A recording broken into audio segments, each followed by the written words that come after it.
Jesar Selana road પર કુદરતી લીલીછમ ચાદરનો મનમોહક નજારો। ભાવનગર જિલ્લાના જેસરથી સેલાણા તરફ જતા માર્ગ કુદરતી સૌંદર્ય અને શાંતિપ્રિય વાતાવરણ માટે આગવી ઓળખ ધરાવે છે। જેસરથી સેલાણા વચ્ચે અંદાજિત 12 થી 13 કિલોમીટર જેટલું અંતર રહેલું છે। આ રસ્તા પર પસાર થતા સમયે રસ્તાની બંને બાજુ જોવા મળતા ઘટાટોપ વૃક્ષો લોકોને આકર્ષે છે। લીમડો, પીપળો, વડ સહિતના અનેક વૃક્ષોથી સજ્જ આ માર્ગ જાણે કુદરતે લીલીછમ ચાદર ઓઢાડી હોય તેવો નજારો અહીંયા જોવા મળે છે। મારું નામ મહેન્દ્રસિંહ અને જે હરિયાળી કહેવાય છે કે એ રોડ જેની વાત કરીએ તો જે સેલણા છે કે અમરેલી જિલ્લામાં સાવરકુંડલાના જે સ્ટેટ હાઈવે છે કે સેલણાથી જેસર સુધી એટલે કે જેસરથી સેલણા બંને તરફથી વાત કરીએ તો બંને તરફમાં જે રોડ જે છે એમની બંને સાઈડમાં હરિયાળી ધરાવતા વૃક્ષો છે। એટલે કે 10 વર્ષથી માંડીને 20 વર્ષ કે 25 વર્ષ સુધીના વૃક્ષો આવેલા છે। જે અંદાજે તમે વાત કરીએ ને તો 10 થી 12 કિલોમીટરના જે અંતરે છે આ વૃક્ષો છે। 10,000 જેટલા વૃક્ષો અંદાજે કહી શકાય। અને આ રોડ છે તે અત્યારે હાલ તો હરિયાળો બન્યો છે આ વૃક્ષોને હિસાબે।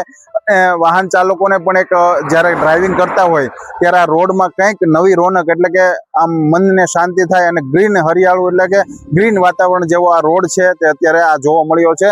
અને અનેક વૃક્ષો સાથે આ હરિયાળો રોડ છે તે પણ કહેવામાં આવે છે। મારું નામ શિવમ દાખડા છે। હું અવારનવાર જેસર જાઉં છું ત્યારે જેસર રોડ ઉપર ઘણા ઝાડ છે અને એમાં લીમડો, વડલો, પીપળો એવા અન્ય ઘણા ઝાડવા છે।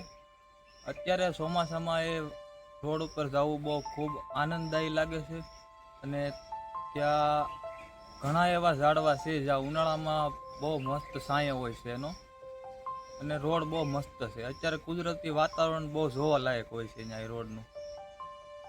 ચોમાસાની ઋતુ દરમિયાન આ સમગ્ર વિસ્તારનું સૌંદર્ય અનેક ગણું વધી જતું હોય છે। વરસાદ બાદ વૃક્ષોની લીલીછમ ડાળીઓ, ઠંડકભર્યું વાતાવરણ અને શાંત રસ્તાઓ અહીંથી પસાર થતા લોકોને સુખદ અનુભવ કરાવે છે। ખાસ કરીને વાહન ચાલકો આ માર્ગ પરથી પસાર થતા હોય છે ત્યારે શહેરની ભાગદોડથી દૂર શાંતિનો અનુભવ કરતા હોય છે। ચોમાસા ઉપરાંત ઉનાળાની ઋતુ દરમિયાન પણ વૃક્ષો રાહદારીઓ અને વાહન ચાલકો માટે શીતળ છાંયડો પૂરો પાડે છે। આ માર્ગ પર આવેલા અનેક વૃક્ષો અંદાજિત 10 વર્ષથી લઈને 30 વર્ષ અને તે કરતાં પણ વધુ ઉંમર ધરાવતા હોવાનું સ્થાનિકો જણાવી રહ્યા છે।